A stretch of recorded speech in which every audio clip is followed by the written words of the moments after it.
Well, welcome back to Reality in Albuquerque. We're joined today by Phil. Phil's going to be joining us a lot. He's actually one of the co-hosts of Reality in Albuquerque. He has been managing the Facebook page for a while now. So a lot of the posts that you've been seeing on there have actually been written by him. So here's the face behind the penmanship. And he's going to be joining us a lot in the videos. Phil has also, along with me, decided to dedicate himself to the ministry. And so we're excited about that. But before we get into the video, I'm going to let Phil introduce himself a little bit, kind of tell you why he felt the calling towards ministry, what got him there, just get to know him a little bit, and then we're going to jump into really hearing the voice of God, so that kind of understand that a little bit more, how he got this calling, what made him receptive to that, and how he got to where he is. So Phil, why ministry? Why, out of all the things that you could have chosen, why are you deciding to pursue ministry? Well, ministry, I've decided and I've learned as, coming from a background, a Christian background, in Baptist church. I didn't really go to attend church very often. It was just more of like kind of a, holiday type church going, Easter, Christmas, nothing that was too intense. So I grew up, I graduated high school, and I joined the military after a couple of failed years in college, which where I did the vast majority of my growing, and I kind of lost my way during that time frame. I lost my way in my faith. I went through some very dark times where, I shunned God, and I let people know that, I didn't believe in God, I didn't believe in Jesus, and I thought it was all a farce, and just because I saw so many bad things happening to myself and to other people. But shortly after getting out of the military, I moved to Albuquerque, New Mexico, where I met Seven, and shortly thereafter, Seven kind of invited me to start attending church with him, and that's where it all started. I went to church with Seven. I let myself go with an open mind. I didn't go with the same mindset that I had when I was in the military, and I just let myself fall completely into it. I let myself fall completely into God's message, and I started to get my faith back, which is awesome. Through his help and through Pastor Steve's help. Mm-hmm. And not only that, but attending church with my girlfriend, Kayla. I fell back in love with, my faith and with God and Jesus. And, that's when I determined, I spent years trying to find out where I should go with my life.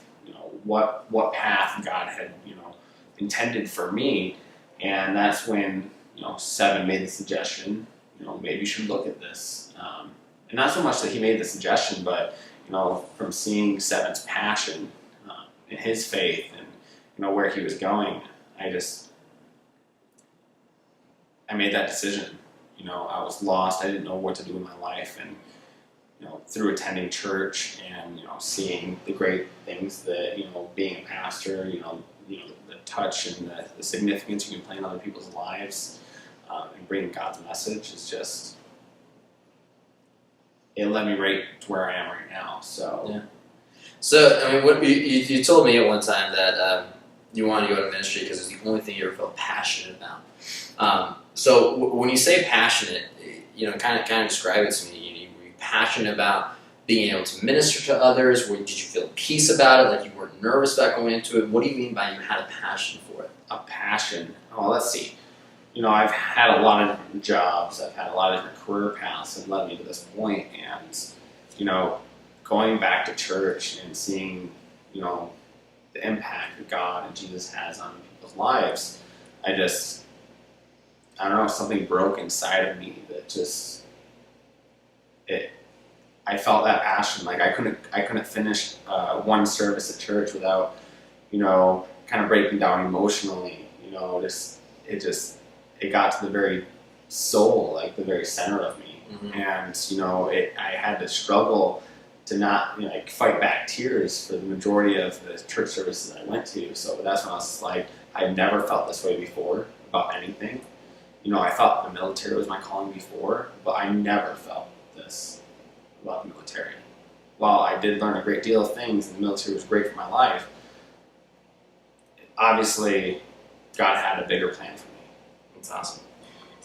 Awesome. So what we want to do is, Phil felt a very strong calling in his life. Felt, really heard the voice of God in a very real way. And whenever you're brought to tears in a church service, and at one point he was tearing up during a baptism. And there's not a whole lot of preaching going on during baptism. You're just seeing these people who have decided to dedicate themselves to God. They're kind of just saying, hey, I dedicate myself to God. If you get emotional during that, that's definitely God's voice. There's no one saying anything to make you emotional. There's not emotional music playing.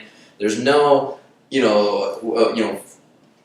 of that junk going on where people can say, well, you just get emotional in church because you hear emotional stories and emotional music.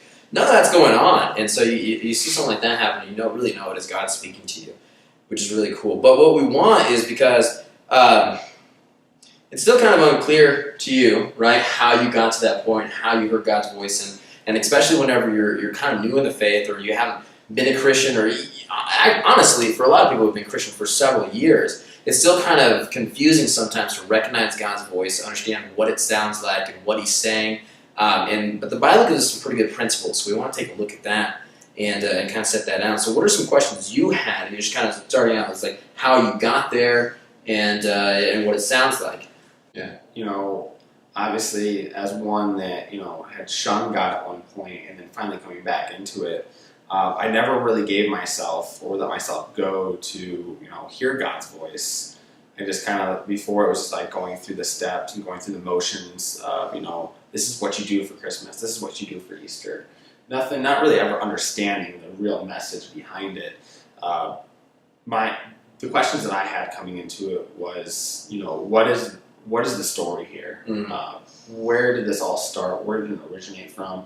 And not only that, but it was just like, I've heard lots of stories where people heard the voice of God, and they listened to God, and that helps them direct their life. Well, I never heard that before. At least I didn't feel like I ever did.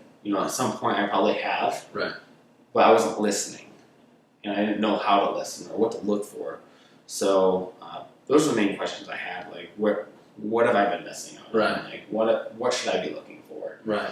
And it's brought me to this point. Yeah. So.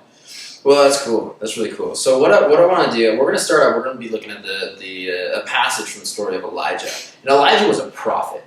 And so here's a guy. He's a prophet. He hears the voice of God all the time. He's done all these miraculous things. He's the prophet who called fire down onto the altar from the sky while mocking another god that Israel was basically committing idolatry with. And he's just big time prophet. Like this dude's the bomb. But what a lot of people don't realize is there's this verse in the Bible where he's saying, God, why don't you speak to me? God, why don't I hear your voice? What are you doing? And there's a prophet saying that. So even as Spirit-filled believers, people who really felt the call of God in their lives, accepted Jesus into their lives, and have been filled with the Holy Spirit, it's still, sometimes you're like, what is God's voice? What is God doing? What is He saying? And it's okay to ask those questions, and I'm glad that a prophet did, so we can take his example. So the Lord said to him at this point, he's hiding out in this cave, he's in hiding from the king and queen at the time that are trying to kill him because of who he is as a prophet of God. And it says here in 1 Kings chapter 19, verses 11 through 13, if you want to look it up, 1 Kings chapter 19. The Lord said, go out and stand on the mountain in the presence of the Lord, for the Lord is about to pass by.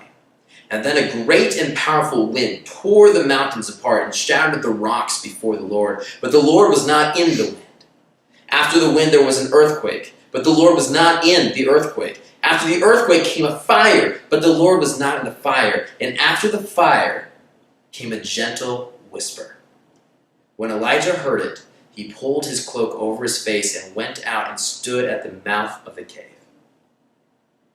I love this chapter. It's one of the coolest chapters, in the Bible, one, because there's a prophet asking where the voice of God is, and then he hears it in the most unexpected of ways. Because there's a lot, there's so many times in our life we're wondering, right, what does God's voice sound like? Why am I not hearing it? What the crap is he doing in my life? I think we've all felt that way, and I imagine 99% of the people watching this video are probably feeling that way. Probably only 1% of your life. You're like, I know exactly what God's doing. So I think we want that Holy Spirit to speak to us like the prophets did, right? We want to hear this thunderous voice from the sky and the clouds like we see on the movies and we hear about, we read about in the Old Testament, when Moses, or whenever God spoke to Moses, we're like, yeah, God needs to speak to me like that. I need a tablet. I need him to put some writing on a wall for me. I need this. But he's not going to speak to us. In fact, he didn't even speak to the prophets like that most of the time. Which I think is awesome. I mean, there are times when God may speak to an audible voice. Awesome, that's great. But it's not going to happen most of the time. There is a lack of faith on our part a lot of times that inhibits us from the voice of God. I think a lot of times it just boils down to a lack of faith. And what I mean by that is this. We look at all these different things here where God could have spoken out of. The thunder, the fire, the wind, it's probably like a tornado. All these things, that great, powerful things ripping through the earth. But God was in the gentle whisper. And I think that speaks a lot to God's character and the way he actually wants to speak to us in our life. God doesn't want to speak to us through this chaos. He's not a chaotic God. He's not a God of chaos. He's a God of peace. He's a God of control. So what he wants us to do is just shut up. Just shut up and listen. And he's there and he's whispering to you and he's right there comforting you. But we're so much just like, God, just send me a sign. He's like, I'm telling you exactly what to do. Why don't you just shut up? And that's how it is in our lives a lot of times. I go back to last week's church service on this. As you said yourself, it's all about faith. Break down the faith and, hearing God's message. Well, there was something that stuck with me that Pastor Steve had brought up was there was a pastor that, for 13 or 14 years, I believe it was, he continued to put his faith into God and, try to heal people. And for 13 or 14 years, of all the people he tried to heal, not one of them was really healed. And I mean, 13, 14 years, you could probably, guess that over 13 or 14 years, you'd probably just be like, oh, you know what is going on? Like, I've been dedicated to God. I've been, preaching the message, and, I've been trying to use this for good, heal these people. What does God have against us that, he's not allowing me to, show people his message through me and, heal these people, these sick and, the elderly. But he said after, and I don't remember exactly what it was, 13 or 14 years, on 13th or 14th year, he finally saw it. He finally saw somebody be healed, stood up out of a wheelchair. And that's where it all comes from, is faith. Yeah. He continued to be faithful, to God for 13 or 14 years, having trust in God, saying that, maybe if this person wasn't healed, it wasn't time yet, or, it wasn't what God's plan was. But after 13 or 14 years, finally somebody was healed. Right. And that's when you saw the real and raw power of God and what he has the ability to do. Yeah. So, I think that applies directly to the message that you're trying to. Right, absolutely. I think, a lot of times it is just the fact that we have to continually keep coming back to God. Regardless of what we're seeing, regardless of what we're hearing, we have to keep coming back to God and saying, all right, I'm putting it in your hands, And I've said it for years. One of my favorite phrases that I like to say is, if you show faith, God will show himself to be faithful. And I believe that, and it's played out in my life countless times. I'm pretty young, but it's already countless times, mostly because I'm not very smart. I can't count high. But we get this example again in Romans 12. Romans 12, Romans chapter 12, verses 1 and 2. We have this urging from Paul. He says this, "Therefore I urge you, brothers and sisters, in view of God's mercy, to offer your bodies as living sacrifices, holy and pleasing to God. This is your true and proper worship. Do not conform to the pattern of this world, but be transformed by the renewing of your mind." This is very plain language. It may not sound it if you're not used to reading the Bible, but he's saying very plainly here, hey, stop living the lives you are. Your bodies are living sacrifices. And what he means by that is our bodies are to be pure.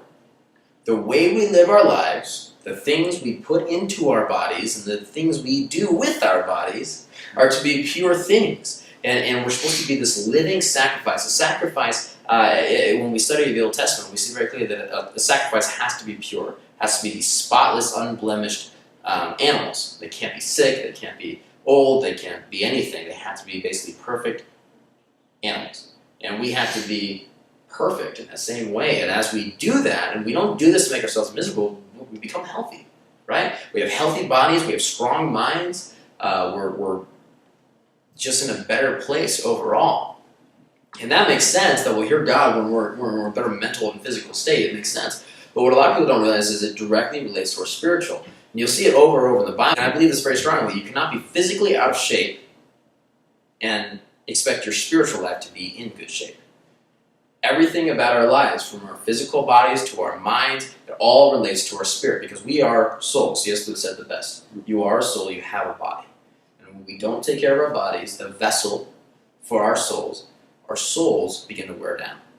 And I don't think there's anything too crazy about that. I think it makes sense. Absolutely. And so whenever we're constantly doing drugs, or we're drinking to excess, or we're having a lot of sex, or we're doing any of these things that make our bodies impure, and our minds impure, if you're looking at porn, or if you're watching movies that have stuff that doesn't be in there, or you're surrounding yourself with foul language, you're listening to music that has nastiness in it, everyone's getting nasty on the floor, every song you're listening to, you're putting some stuff into your mind that is going to really degrade it.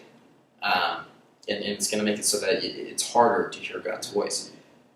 You may not realize it, but you watch those movies or you listen to that music. I mean, obviously, even if you don't think so, it's going to be putting a message in the back of your mind. Like, that's okay. Yeah, like, this is the normal. Right. This has to be the normal, right? Because it's on the radio every single day. Everybody else is listening to it. Everybody else is watching it in the movie theater. On DVD or whatever you're watching or listening to. And subconsciously, you're telling yourself that this is okay. Yeah. And I've been told, remove that stuff from your life, and start to think clearly. Yeah. And start to see these things are not the norm. It may be the norm in today's society, but not the norm that we should be getting used to. Right. All right, and I believe there's a verse that says just that. If you want to look it up, Philippians chapter 4, verse 8. Follow along. Finally, brothers and sisters, whatever is true, whatever is noble, whatever is light, whatever is pure, whatever is lovely, whatever is admirable, if anything is excellent or praiseworthy, think about such things. Yeah. And we have this clear example. I mean, we're not going to be going to a movie where it's sex-filled and foul language written. And we're not saying you can't watch those movies. Okay, I'm going to advise against it, but I'm not going to say you can't do that. I'm not going to say you can't go to a bar and have a few drinks. I'm not going to say you can't drink. I'm not going to say any of those things. But you need to understand, whenever you are in the world and whenever the world is in you, and if you can't make that distinction, then you are too far gone, as they say. And that's when you need to take a step back. I remember, one time I went and saw a horror movie when I was in high school. We literally went back, bought a movie ticket for a little kid's movie, and went back and watched that because we were just like, this is too dark. And there's times when you know that. You have too much darkness in your life. If your life is full of conflict, if your life is full of arguments, if your life is full of stresses that you just, it's too much, then there probably is too much darkness in your life. Wow, and along with that, I mean, not only movies, but, for the longest time, and I might have gotten this a lot from the military lifestyle, but the only time I would drink alcoholic beverages was, I drink them to get drunk. Mm-hmm. I didn't drink them socially, I didn't drink them just because I liked the taste of it. I didn't drink it to get drunk. Mm-hmm. Right. And unless I was getting drunk, I saw no point in drinking alcoholic beverages whatsoever. Right. But now, I have a little bit more maturity in me, and, just as of recently, I mean, I'm not saying that, I never do get drunk from drinking. But, even when I first moved to Albuquerque, you and I, mm-hmm. we probably drank a little bit more than we should have. Definitely. Yeah. We obviously we let ourselves abuse it, and we kind of like made ourselves believe through each other, oh, this is perfectly fine. Right. It's whatever. We're just going out. We had a long, week at work. Like, it's cool if we go out to the bar and get hammered and just make a fool of ourselves. It's whatever. We're just letting loose, letting the week, slide off the backs. Right.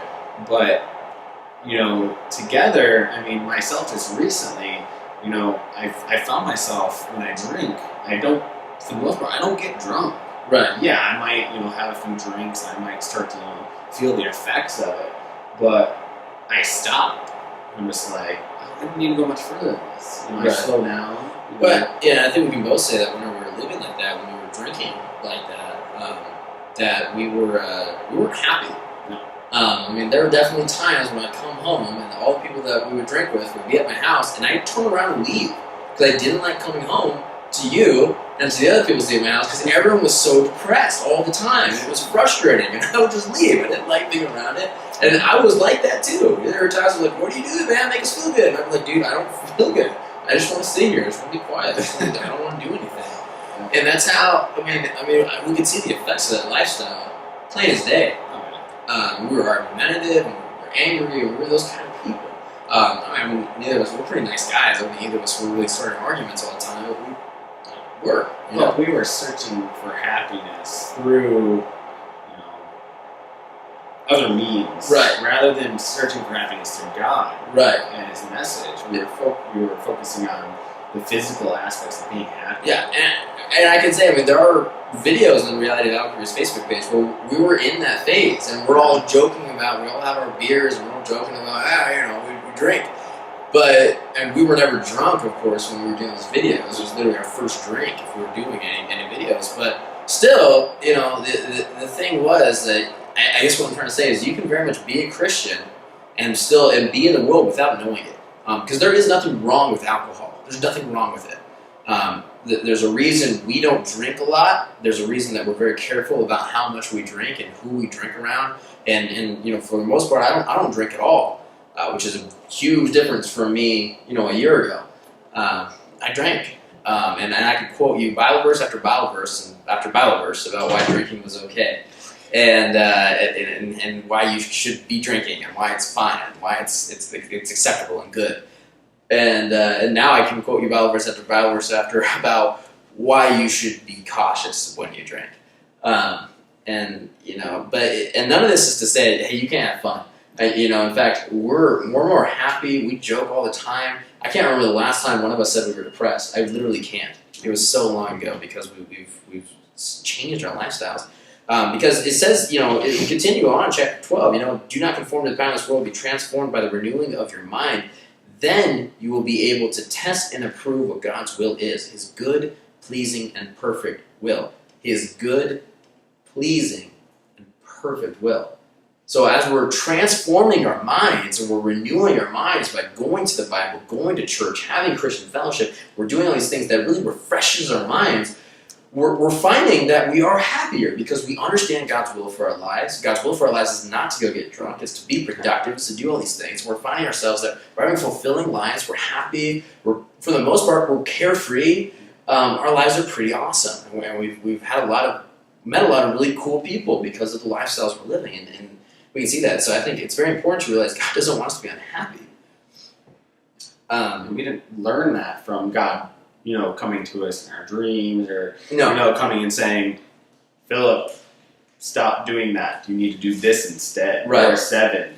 You should be doing this. Why are you doing this? Right. It wasn't a direct message. Right. It was obviously, through, somewhat trial and error and, just opening ourselves up to the message, when we started to do something, when we started to feel a certain way, if it was making us feel bad, we're like, well, maybe, we should be doing something else. Maybe we should be going the opposite way where we're currently at. Yeah, and a lot of times it is just small convictions. Elijah knew how to discern the difference between the presence of God. Most of us would assume that it would be like a tornado, that it would be an earthquake or a fire, and that would definitely be God speaking to us. We expect these great tragedies in our lives to be God speaking to us. Why would God be in a tragedy? Why does that make any sense to anybody? God spoke to Elijah in a gentle whisper. It says here in Psalms chapter 46, at the beginning of verse 10, he says, be still and know that I am God. And what you don't realize whenever he's saying that word, be still, in that verse is from the Hebrew. It's the Hebrew word rapha, which means to be weak, to let go, or to release. And so something you have to realize is that God will only meet with a humble heart. And that's something we see over and over and over again. In fact, if you read Exodus, if you read through Exodus, the theme you're going to see over and over is God's trying to humble these people just so they can listen to him and just so they can hear him. And you get so frustrated with the Israelites in the verse of Exodus because they just keep leaving God and they keep doing these other things and they keep living their lives away from God. And then all of a sudden they're like, where's God? But it's like they're putting earmuffs on and then asking why they can't hear God. And he gets so frustrated with us when we do that. And in the same way that he can only meet with a humbled heart, I believe very strongly he can only speak to a surrendered heart. And I believe that there's a reason it seems that God is trying to break us so often. And it's not that God is trying to break us. He's trying to get us to surrender. He's trying to realize we cannot do this on our own. In fact, we know that the whole purpose of the Old Testament is to show us we cannot do it on our own. If you watch the Gospel, it says Seven's Gospel, I think is the title, we talked about how in Abraham's covenant, right? Abraham never walked through the blood covenant. It was God walking with God and saying, I am going to take care of both parts of this covenant. But he still gave us an entire law. And that whole purpose was to say, you have to rely on him. You have to give it over to him. You have to be surrendered to him if you want it to work. I think we want to. The temptation is to take from that you know what, God wants us to be broken, these broken, crawling, miserable things that are just like, oh my gosh, please help me. And that's not at all that he doesn't want us in a state of groveling, on austerity. That's not where he wants us. That would suck. Life would totally suck. But, that's not at all what he's going for. Paul understood that very, very well, I think. And he painted a really good picture for us. And this is actually my life verse, right? A lot of people have a life verse. This is mine. And this is because for the majority of my life, first 18 years of my life, I was manic depressive, and most of my life I was suicidal. And this became my life verse during those years. This is what got me through. Starting in verse 9, it says, but he said to me, my grace is sufficient for you. My power is made perfect in weakness. Therefore, I will boast all the more gladly about my weaknesses, so that Christ's power may rest on me. That is why, for Christ's sake, I delight in weaknesses, in insults, in hardships, in persecutions, in difficulties. For when I am weak, then I am strong. And he's not saying here that, hardships are awesome. But it's when you're in those hardships that you remember, hey, I got to give up to God. And then you're fine. You're okay in those hardships and those difficulties. And there definitely been times in my life where everything's going okay and I was less happy than when everything was going not okay. Because in those times, I was relying on God. And I was stronger for it. There's another verse that really paints a picture of God wants us to be happy. And he gives us these commands and he gives us this lifestyle because he wants us to be happy. I mean, we're clear examples of you become happier when you start following God's command. And here in John chapter 15, starting in verse 9, we have Jesus' words saying this, as the Father has loved me, so I have loved you. Now remain in my love. If you keep my commands, you will remain in my love, just as I have kept my Father's commands and remain in his love. I have told you this so that my joy may be in you and that your joy may be complete. There's not a lot of secret for how you feel God's love. And it's not that he only loves us whenever we are doing what he wants. It's not it at all. The reason that we want to be that is because when we are surrendered to him, that's where we can feel it. That's when we're receptive to it. It's us putting up the wall, not God. God's standing there saying, why are you doing this? Why are you making your life suck? Just do what I told you to do. Let me help you. Let me in. Tear those stupid walls down. Let me love you. Stop building up these barriers between us so that you can be happy. I mean, come on, guys. I feel like he gets so frustrated with us. It's like dealing with a person on the other side of the phone when you're a customer service representative. You know what I mean? It's like, Just do what I'm telling you to do. It's not the point, basically, that we need to be sadists. That's not at all. We don't need to be pursuing misery. God is all about being happy. And the point of all of this is that it's just not on us, right? It's not on us, it's on Him. And if we are in full surrender, then He can take full control, and then we can be fully happy, right? That's what we just read. How awesome is that? That should make us stoked. We don't even have to do anything except stop being stupid. Yeah. Just listen. And listen. Just listen. And yeah. That's not where we are, though. No. I mean, that's people, you need to open yourself up. You need to put yourself in a listening perspective. Right. Because a lot of people these days are, you know, in a hurry, Right. in a rush, where they're not listening. They just want action. They want to say, they want to do, they want to, you know, they want to be in control. Right, or they think they know how to do it. They're like, Yeah. hey, you just need to do this, and this will fix it. I mean, I can tell you, we were at a call center. There's times when customers call in, they're like, well, if you just do this, it'll be right. We're like, well, if I do this, your bill's going to drop by $20 a month. Please let me do this. Let me help you. And I know God is saying, they're just like, stop trying to do it that way. You're being an idiot. It will help you so much more if we do it my way. And He's getting so frustrated with us. We see we can apply it on a very literal aspect in our daily lives. Like you said, we work in a call center, and we realize that, you know, we can't have success to help people out until they're in a listening perspective. Right. Once you start to listen, things will be fixed. Things will go as they should, and everything will go great from there. Right. But you can't get there until you start listening. Exactly. It says in Psalm chapter 55, verse 22, it says this, cast your burden on the Lord, and He will sustain you. He will never let the righteous be shaken. There's not a lot of question about that. I mean, a lot of people are saying, why does my life suck? Why is my life so miserable? If God would just do this, if God would just bring me the right person, if God would just do these things. And all He's saying is like, you don't have to do half of that stuff. Why are you making it so hard on you? All I want you to do is shut up and listen to me. Just let me into your life. Let me have some control. Let's do this together. He just wants to simplify things for us. And we make it so complicated because we want this, we want this, we want this. And He's like, you don't need that. Just put down the remote control, put your cell phone away for 15 minutes, and come and read the Bible. Let me speak into your life. That's just like a society where we're in that generation where we want everything to be done in instant gratification form.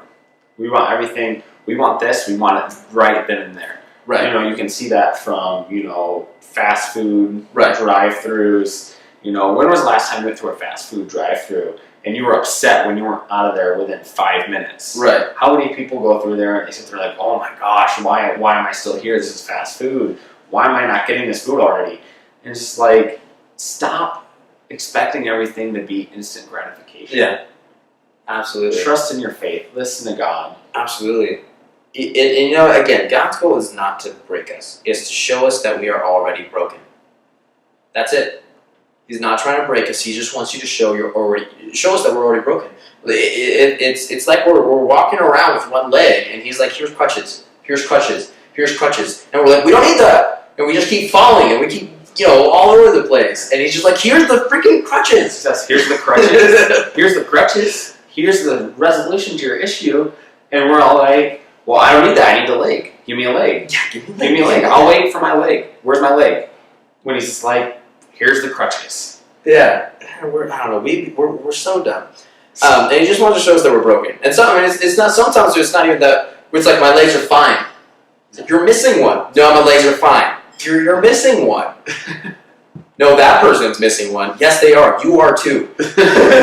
You know, and that's how we live our lives.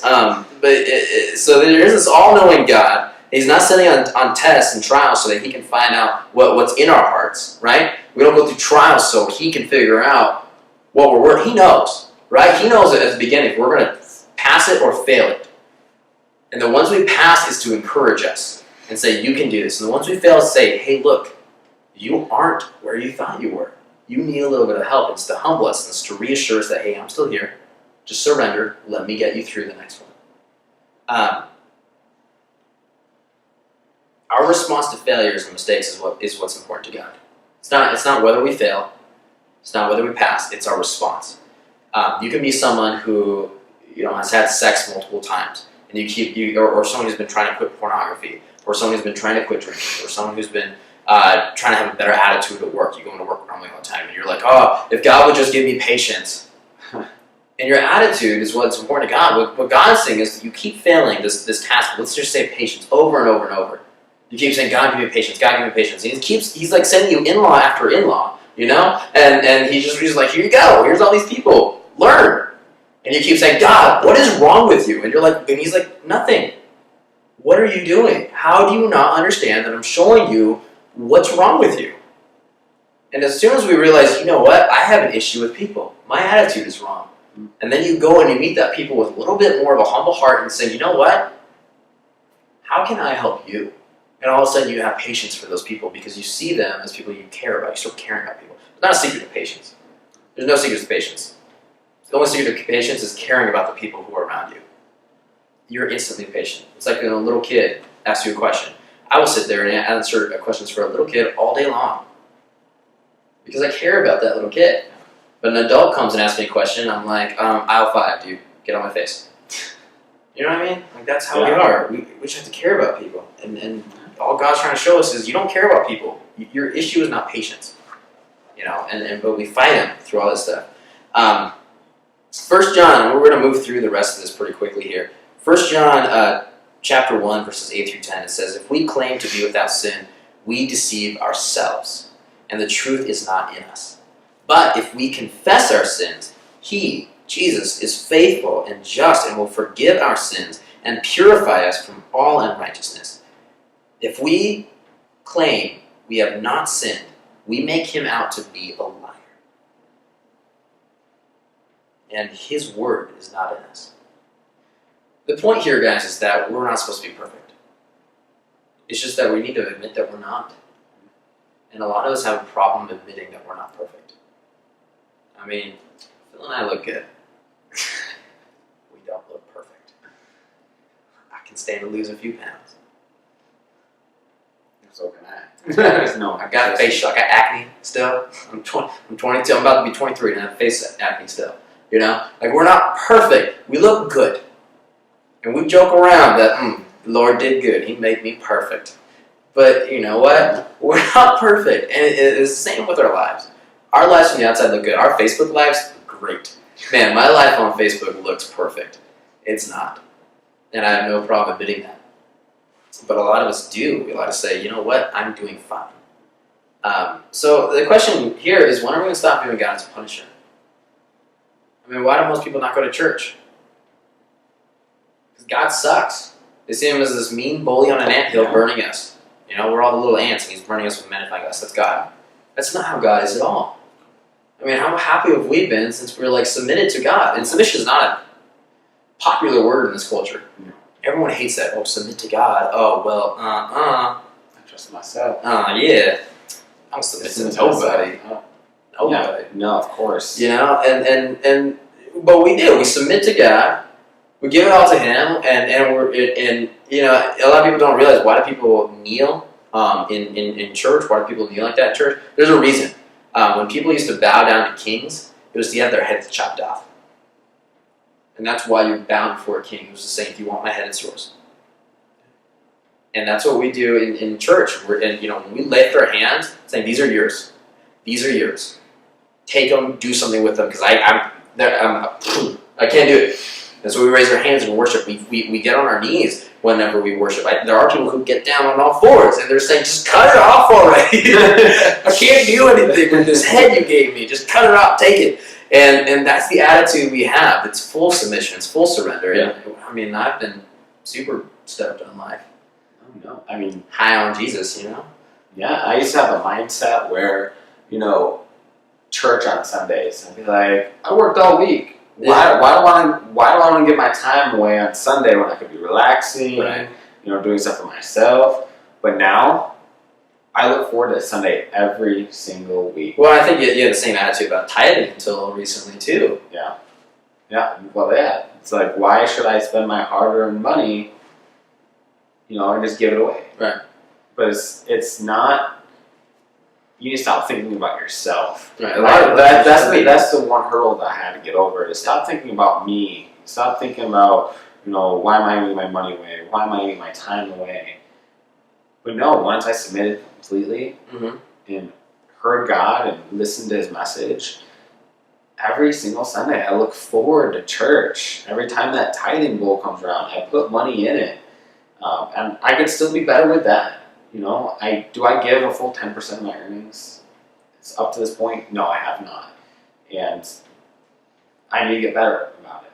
But I make certain that money that's in my wallet goes in that tithing jar every single time. I make sure that I go to church. Yeah. As much as I possibly can. And you do a lot of things out of obedience. A lot of things aren't going to make sense to us. Phil got baptized. That's something that doesn't make sense to anybody. A lot of people, their books written about baptism. The bottom line is, we don't know why God told us to do it. Besides the fact that it's a really cool image, it is. It's a really cool image. But full body submersion, it's just kind of weird. But God commands us to do it, so we do it. And it's the first public act of obedience you do as a Christian. And it's a very cool thing. So I think, there's this, I want to kind of close with this idea. There's this idea in Buddhism. It's called nirvana. And literally, the word nirvana means to turn out the light. That's what the word literally means. Most people don't know that. And it revolves around this complete dissociation from reality. And it's this idea, like in all dharmic religions, Buddhism has this belief that everything in this world is merely an illusion. And that if we reach true enlightenment, which is nirvana in Buddhism, that we'll be allowed to join with this unity of the world, and we can leave the illusion of the self behind. That's the idea in nirvana. So turn out the light. Turn it out. Blow out the candle. There's a similar belief when it comes to God, in the sense that all life, all love, and all truth comes from Him. It says in John chapter 1, verse 4, "In Him was life, and that life was the light of all mankind." There's a difference here because He is the light of all mankind.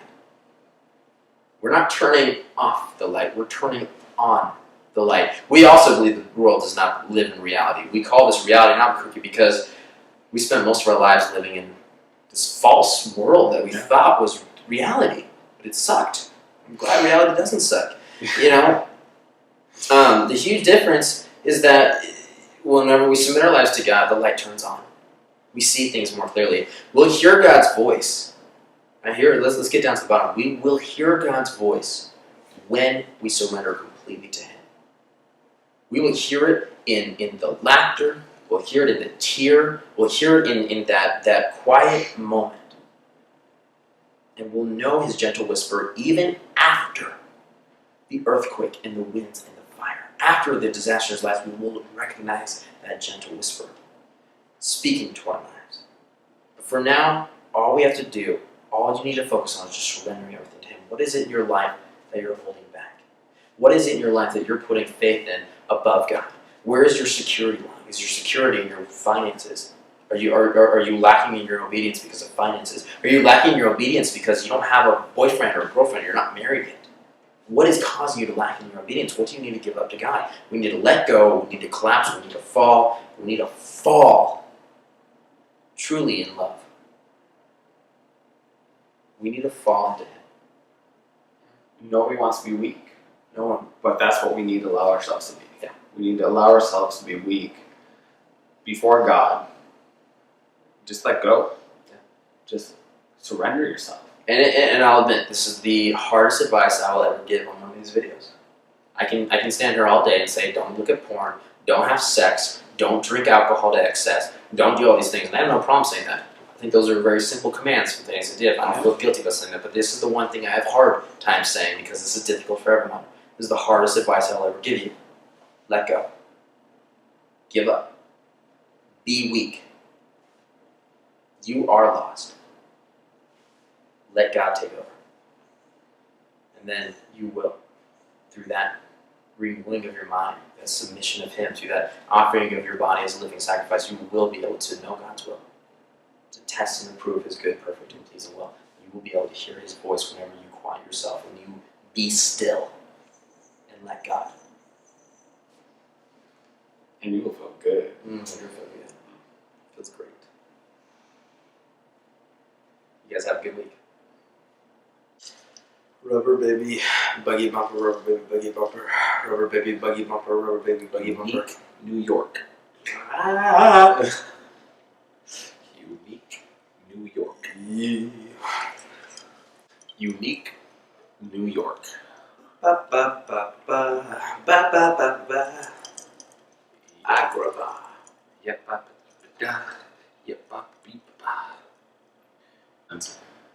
How Should we be sitting in those 2 red chairs? Oh man. Too classy. Oh, why ministry? Why out of all the things did you decide on that? Well,